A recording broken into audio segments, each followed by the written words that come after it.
Hello बच्चों, कैसे हो आप लोग। तो आज मैं आपको बताऊंगा कि जो क्लास 10th है इसका जो एग्ज़ाम सीबीएसई करवाता है, और स्पेशली मैथ की बात करेंगे हम। तो इसमें आप बच्चे कैसे 100 आउट ऑफ 100 स्कोर कर सकते हो। ठीक है। तो आज का टॉपिक यही है कि आप कैसे 100% नंबर ला सकते हो मैथ के अंदर। तो आज की जो स्ट्रेटेजी होगी, ये होगी टॉपर्स की स्ट्रेटेजी। क्या होगी? टॉपर्स की स्ट्रेटेजी। और कैसी स्ट्रेटेजी होगी? ये स्ट्रेटेजी होगी एक ऐसी स्ट्रेटेजी जो हर स्टूडेंट इजीली फॉलो कर सकता है। इसके लिए ज़रूरी नहीं है कि आपने 9th में टॉप किया हो क्लास के अंदर, या 8th के में क्लास में टॉप किया हो आपने। ज़रूरी नहीं है। अगर आप 8th 9th में आम बच्चे भी रहे हो, तब भी आप इस स्ट्रेटेजी को इजीली फॉलो करके 100 नंबर ला सकते हो मैथ के अंदर। ठीक है। तो पहला स्टेप जो है वो होना चाहिए आपका एनसीईआरटी। क्या होना चाहिए? एनसीईआरटी। मैंने कहा भी है कि एनसीईआरटी इक्वल टू भगवान। मतलब जो सीबीएसई बोर्ड एग्जाम करवाता है उसमें एनसीईआरटी जो है उसका मेन रोल है। अगर आप सोचते हो कि आप विदाउट एनसीईआरटी को किए 100% नंबर ला सकते हो मैथ के अंदर, तो ये बिल्कुल गलत बात है। तो इसीलिए सीबीएसई जो है, सीबीएसई मैथ में असली किंग कौन है? एनसीईआरटी। अब एनसीईआरटी में क्या करना है? तो देखो, एनसीईआरटी में सबसे पहले आपको करनी है एक्सरसाइज। जो भी एक्सरसाइज होती है चैप्टर की, जैसे 1.1 1.2। ठीक है। और फिर उसके जो एग्जाम्पल्स होते हैं वो करने हैं। ठीक है। और फिर एनसीईआरटी के ही मिसलेनियस जो क्वेश्चन होते हैं हमें वो करने हैं। ठीक है। तो जब हम ये सारी चीज़ें करेंगे, एक्सरसाइज करेंगे, एग्जाम्पल्स करेंगे, मिसलेनियस क्वेश्चन करेंगे, तो हमारी इसके अंदर कई सारे फॉर्मूले आएंगे। तो हमें ना एक अलग से कॉपी बना लेनी है जिसमें हम सिर्फ क्या लिखेंगे? फॉर्मूला। इस कॉपी के अंदर हम फॉर्मूले के अलावा कुछ भी नहीं लिखेंगे। ठीक है। अब जब आपने ये कर लिया, एक्सरसाइज कर ली, एग्जाम्पल्स कर लिए, क्वेश्चन कर लिए, तो ध्यान रखना आपने 80 नंबर का पेपर सीख लिया 100 में से। मैं 100 की बात कर रहा हूँ। ठीक है। तो अगर आपने एनसीईआरटी कर ली इस तरह, तो आपने 80% जो सिलेबस है, चीज़ें हैं, वो कवर कर ली है। अब आप सोच रहे होंगे कि इतना करने के बाद भी केवल 80% ही होगा। हाँ, इतना करने के बाद भी आपका 80% ही होगा। ठीक है। और तो और, अब एनसीईआरटी आपने कर तो ली है, बट एनसीईआरटी सिर्फ करना काफ़ी नहीं है। इसमें जो कॉन्सेप्ट होते हैं, क्या होते हैं? कॉन्सेप्ट। आपको वो समझ में आने चाहिए। ये नहीं कि आपको क्वेश्चन सोल्व करना आता है, उसके पीछे क्या कॉन्सेप्ट लग रहा है वो पता ही नहीं है आपको। अब कैसे कॉन्सेप्ट होता है क्या है देखना। आप सभी बच्चे इस वीडियो को देख रहे हो, तो आप सभी बच्चे 10th क्लास की जो मैथ है उसकी एक्सरसाइज 1.1 कर चुके होंगे। तो 1.1 में लास्ट क्वेश्चन है कि दो फ्रेंड होते हैं, है ना, सर्कल में सेम डायरेक्शन में रनिंग कर रहे हैं, तो वो कितने टाइम बाद दोबारा मिलेंगे, वाला क्वेश्चन है जैसे। तो इसमें बच्चे रट्टा मार लेते हैं कि इस वाले में जब सेम डायरेक्शन में जाएगा तो हम हमेशा एलसीएम निकालेंगे। ठीक है। तो ये बच्चे रट्टा मार लेते हैं, उन्हें पता नहीं होता कि एलसीएम क्यों निकालेंगे। तो कॉन्सेप्ट सीखने का मतलब है कि आपको पता होना चाहिए कि हम एलसीएम ही क्यों निकालेंगे इसके अंदर। ठीक है। अगर आपको जहाँ से भी आप पढ़ रहे हो उस टीचर से पूछो, सर यहाँ पे आपने बोल दिया कि एलसीएम निकालेंगे, बट क्यों निकालेंगे? तो मैथ में ना ये क्यों है, ये इस चीज़ पे ज़्यादा फोकस रखना, कॉन्सेप्ट सीखने में फोकस रखना, सवालों को रट्टा मारने से ज़्यादा। ठीक है। और जब आप इतना कर लोगे तो आपका 80% काम हो जाएगा। अब बाकी का काम कैसे करेंगे? तो देखो, बाकी का काम करेंगे जो लास्ट 10 ईयर के पी वाई क्यू है, most important P Y Q.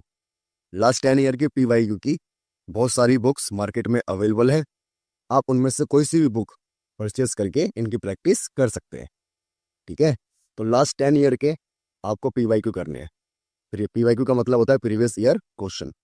अब जब आप प्रीवियस ईयर क्वेश्चन करोगे ना, तो इसमें जो एनसीईआरटी के कॉन्सेप्ट आपने सीखे हैं वो तो आएंगे ही आएंगे, साथ ही साथ आपको कुछ नए कॉन्सेप्ट भी देखने को मिलेंगे जो एग्जाम में पूछे गए हैं। तो याद करो, मैंने आपको फॉर्मूले की कॉपी बनवाई थी अभी। तो इस फॉर्मूले की कॉपी में पीछे, आगे तो फॉर्मूले लिखे होंगे आपने, मगर पीछे जो भी नया कॉन्सेप्ट आपको देखने को मिले इन पेपर्स में, जो भी नया कॉन्सेप्ट मिले जो आपने एनसीईआरटी में ना पढ़ा हो, उस कॉन्सेप्ट को भी नोट डाउन करो। कि ये वाला कॉन्सेप्ट है, मैंने नया सीखा है, तो इसे नोट डाउन करो। ठीक है, फिर जब आप ये कर लोगे, ठीक है, तो आपका 95% काम हो जाएगा। अभी भी आप 95 लाने के काबिल बनोगे, 100 नहीं। अब 100 के लिए क्या करना है? 100 के लिए आपको इसके बाद, इतना करने के बाद, एक अच्छी सी टेस्ट सीरीज बाय करनी है। कोई सी भी टेस्ट सीरीज आप बाय कर सकते हो जो अच्छी हो, ठीक है, जिसकी मार्केट में वैल्यू हो। अब उससे बाय करने के बाद आप उसके क्वेश्चन को टाइम टाइम के अंदर, जितना टाइम एग्जाम में मिलता है आपको, उतना टाइम में उसे घर बैठकर सोल्व करो। अगर आप ये स्टेप भी कर लेते हो अच्छे से, और फिर इस टेस्ट को करने के बाद अपना स्कोर देखो कि कितना स्कोर आ रहा है, और फिर वहाँ पे देखो कि कहाँ इंप्रूव किया जा सकता है। ठीक है, कौन कौन से चैप्टर आपको अभी भी वीक लग रहे हैं, तो जो भी आपको वीक लगे, जहाँ भी आपके नंबर नहीं आ रहे इस टेस्ट सीरीज में, उस चैप्टर को फिर से रिवाइज करो और नोट डाउन करो मेन पॉइंट, और इसी तरह आप 100% नंबर लाने के काबिल बन जाओगे। ठीक है, अब ये करना कितने समय में है? तो देखो, जो ये एनसीईआरटी है, ये आपकी कम से कम 3 बार फिनिश हो जानी चाहिए। कब तक?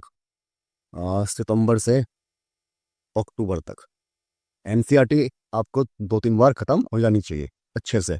तो मतलब आपको इसका हर क्वेश्चन, हर एग्जाम्पल अच्छे से आता है। फिर नवंबर से दिसंबर तक आपके ये हो जाने चाहिए। ठीक है, 10 ईयर्स के जो क्वेश्चन होंगे वो जाने चाहिए। फिर लास्ट का जो 1 मंथ बचेगा, जनवरी का, ठीक है, उसमें आपको टेस्ट सीरीज देनी है। जैन में क्या करना है? टेस्ट सीरीज देनी है। और लास्ट में जो फरवरी के 15 दिन होंगे, लास्ट जो 15 डेज होंगे फरवरी के, क्योंकि 15 फरवरी के आसपास से आपके एग्जाम शुरू हो जाते हैं, तो फरवरी के जो लास्ट 15 डेज होंगे, इसमें आपको सिर्फ और सिर्फ रिवीजन करनी है। कुछ भी नया नहीं पढ़ना है, सिर्फ और सिर्फ रिवीजन करनी है। और साथ ही साथ जब आप ये सब करोगे तो कुछ बातें ध्यान रखना।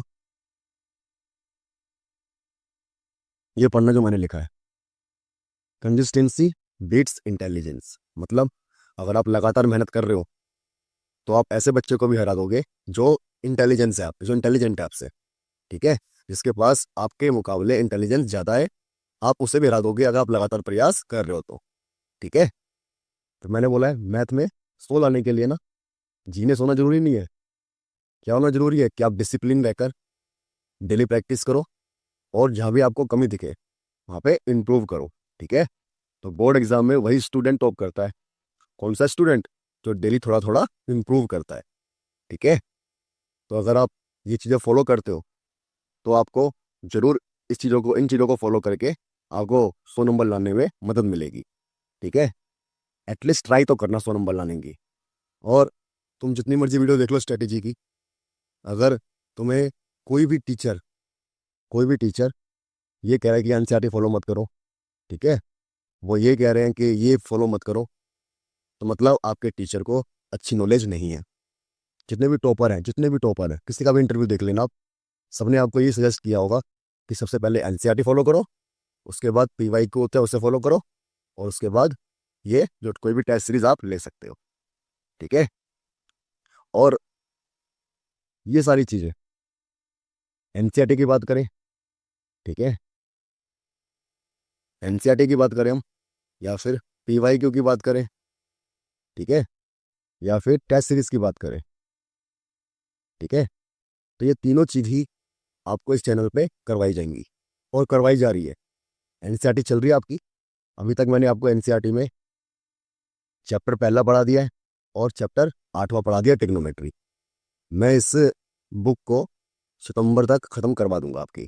ठीक है, उसके बाद हम शुरू करेंगे पीवाईक्यू। जो 10 ईयर के पीवाईक्यू होंगे हम वो शुरू करेंगे। ठीक है, और इसके बाद फिर आपको टेस्ट देने हैं। और अगर आपको इसी चैनल से पढ़ना है तो इस चैनल को आप सब्सक्राइब कर सकते हैं। आपको कंटिन्यूसली वीडियो मिलती है। कब कब मिलती है आपको क्लास? आपकी क्लास होती है MWF। MWF मतलब मंडे, वेनसडे, फ्राइडे। हो सकता है कि कभी क्लास ना हो तो मैं बता दूंगा कि क्लास नहीं होगी तो, बट मोस्ट प्रोबेबली इन तीनों दिनों में आपको क्लास मिलती है। ठीक है, तो ठीक है, जो भी आपका दोस्त या आपका भाई 100 नंबर लाने की सोच रहा हो, जो ट्राई करना चाहता हो कि 100 नंबर लाने की मैं ट्राई करना चाहता हूँ, उसे चैनल का लिंक भेज देना, शेयर कर देना उसके साथ, ताकि वो भी पढ़ सके और समझ सके कि ये 100 नंबर कैसे लाए जा सकते हैं। तो मिलते हैं आपसे अगली वीडियो में, नहीं, अगली क्लास में। तो मिलते हैं आपसे अगली क्लास में, तब तक के लिए टाटा, बाय बाय।